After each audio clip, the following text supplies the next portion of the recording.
Electrolyte imbalance தண்ணி நிறைய குடிக்கிறதுனாலையும் நடக்கும். அது ஏன் எப்படின்னு தெரியுமா?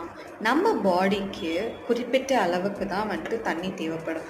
அதுக்கு மேலே நம்ம அதிகமாக குடித்தாலும் ஆர் கம்மியாக குடித்தாலுமே நம்மளுக்கு எலக்ட்ரோலைட் இம்பேலன்ஸ் நடக்கும். ஸோ நீங்கள் தண்ணி அதிகமாக குடிக்க நம்ம யூரினுக்கு போகிற ஃப்ரீக்வன்சியுமே அதிகமாகிட்டே இருக்கும். ஸோ நம்ம யூரின் போகும்போது அதில் சோடியம், பொட்டாசியம் அப்படின்னு நம்ம உடம்புல இருக்க உப்பு தன்மை எல்லாமே அந்த யூரின் வழியாகவே போயிடும். ஸோ அதனால் கூட எலக்ட்ரோலைட் இம்பேலன்ஸ் நடக்கும்.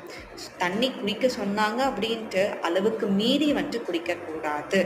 ஃபார் எக்ஸாம்பிள், உங்கள் பாடிக்கு உங்களுக்கு 2 liters தான் ரிக்குவயர்மெண்ட்னா நீங்கள் 2.5 வரையும் குடிக்கலாம். ஆனால் 4.5, 5 அது மாதிரி குடிக்கும்போது உங்களுக்கு எலக்ட்ரோலைட் இம்பேலன்ஸ் நடக்க சான்சஸ் நிறையவே இருக்குது. இனிமேல் நம்ம ஒரு பாடிக்கு என்ன தேவையோ அது மட்டும் நம்ம எடுத்துக்கிட்டால் போதும்.